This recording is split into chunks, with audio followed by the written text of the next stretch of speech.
CFO Studio is sponsored by Real Estate Strategies Corporation, advisors to CFOs, management, and boards of directors in the acquisition and disposition of leased and owned real estate. Visit us online at realstrat.com.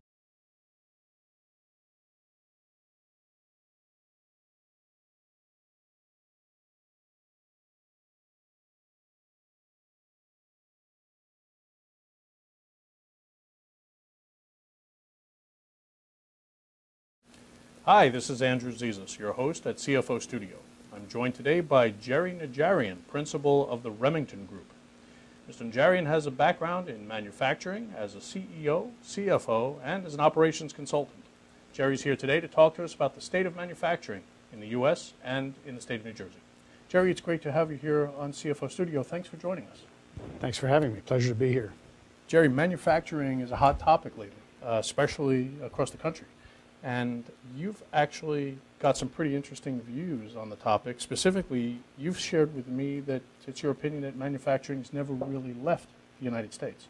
So a lot of people who disagree with you on that. So what do you mean? Well, I wrote this in a recent article as well. Manufacturing, as measured by the Federal Reserve Index of Industrial Production, which is the measure of manufacturing activity in this country, continues to rise every year. It goes like this, but if you draw a least squares line through it, the slope is always up. Yeah. The only real question is how high the slope is. Okay, so the rate of increase or decrease is what you're talking about. Yes, right. But largely the problem is one about perception. We see many things coming from foreign countries now that were once made here. The suit I'm wearing was likely made in the Far East.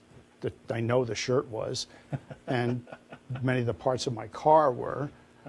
But the fact is, what's happened is, while those have gone away, they have been replaced. That kind of production has been replaced by high-tech biochemicals, advanced specialty chemicals, medical devices, and defense electronics. And you're saying replaced here in the U.S.? Yes. Got it. So we still manufacture many, many things here and lots of stuff here.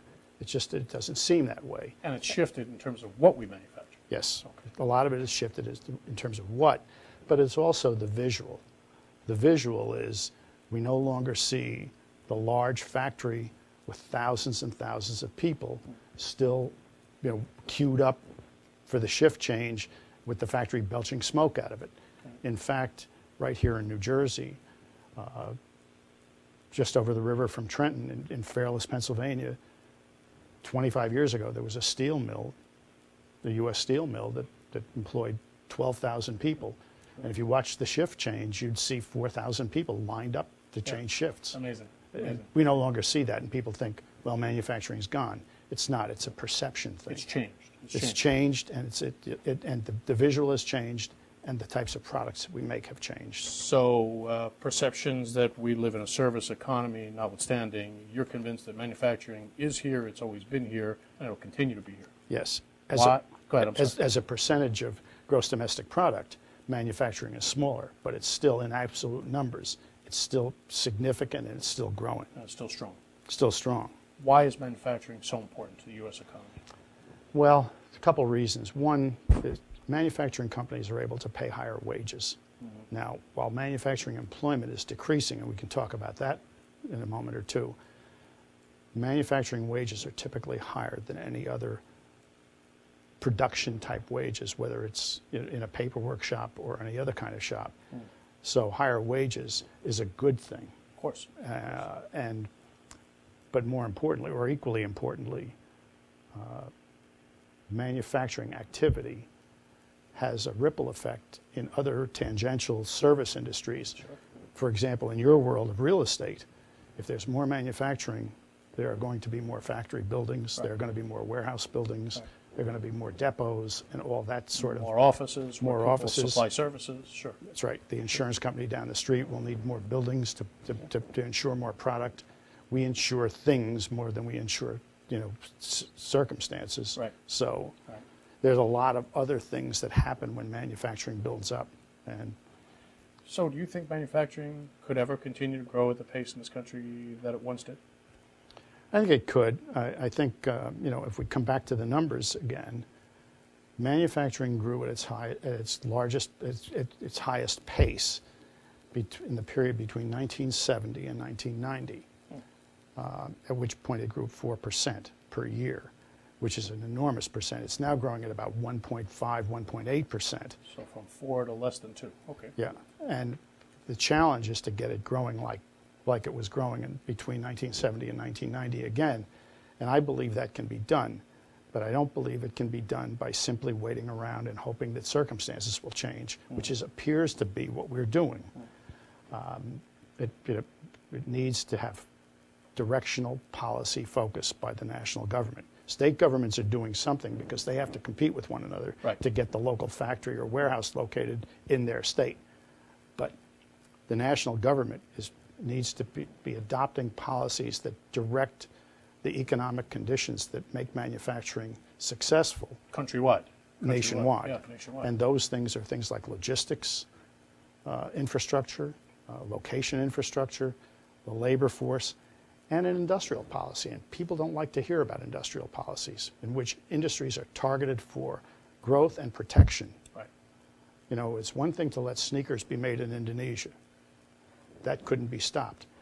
But environmental things like solar panels and the like can be targeted. I'm not sure that's the right thing necessarily. Yeah, can be targeted, invested in by the governments, and protected by the government so that we can get that kind of manufacturing base back in the country. But isn't this just about, you know, government incentives and taxes? Definitely. Well, I will tell you, tax incentives, while popular among political leaders and people who are associated with government, tend to be popular, but they are not the answer. Business people, manufacturing people, certainly don't make decisions based on taxes. They make them based on economic conditions and markets for their products. So a manufacturing company will invest in factory, people, and inventory when they see demand, regardless of what the tax consequences are. Right. Those things are usually taken, tax incentives are usually taken advantage of after the action has been taken. After the decisions have been made. So, and their accountant figures out that they can get a nifty deduction or tax credit for something they've already done and we're going to do anyway. So those are the sprinkles on the ice cream cone. You've already decided you want a chocolate ice cream. That's right. Now, let me take you back. One thing you said earlier, you said to me in the past that you recognize that there's a Department of Agriculture in this country and that there should be other departments that are focused on manufacturing. Well, I guess the pipe dream here is that there'd be a Department of Manufacturing like there is a Department of Agriculture. Sure. Even as agriculture and manufacturing have similar characteristics. Agriculture produces more with less people every year, and we're experiencing that with manufacturing as well. But in order to get the kind of policy focus that agriculture gets, it would be nice to have a Department of Manufacturing. I'm not sure we're going to see that in any time soon. Right. That activity is embedded in the Commerce Department, and it gets kind of lost in the maze of the Commerce Department. But it would be nice to see that. And having that kind of focus would give a real push to the manufacturing. Well, yeah. Sure, once you start putting people and resources, things start to happen. Sure. Gerry, we've got time for one more question. You mentioned about how states compete with each other for business within the country. And I know you've recently written your opinions about New Jersey as to whether it's a good, solid manufacturing base and why it gets a raw deal and a bad rap. What's your perspective on that? Well, I wrote the article in response to CEO Magazine's ranking of New Jersey as number 47 in the states most friendly to business. What I discovered when I started to pick the data apart and to include some other data from the Council on State Taxation, what I found was that, in fact, New Jersey's competitive position as a manufacturing and business base is rather strong and competes well with even the one that's ranked highest, Texas, in terms of quality of the labor force. You realize that New Jersey has many, many more people with high school diplomas, advanced degrees, patents per 100,000 of people. As a business state, from the perspective of people to run your business, it almost can't be beat in terms of quality of life. You know, for people who live here, while we who've been around the state for a long time tend to look at the congestion on the Parkway. There's no traffic in New Jersey. Yeah, that's right. There's no traffic in New Jersey except at certain times of the day, which is most of the day. But the fact is the quality of life here is very strong. Yeah. So, well, being positioned between Boston, Well, New York, Philadelphia, Washington, D.C. that's a big part of it. The magazine article, CEO Magazine, didn't address that. The location advantages between the ports, access to the capital markets, access to major business markets. The Northeast is still approximately the biggest biggest market in the country. California is probably close, but incidentally, California always gets to be number 50. And that's largely driven by regulations and the perception of regulations, as is New Jersey. Yeah. One of the questions CEO Magazine asks about is regulations.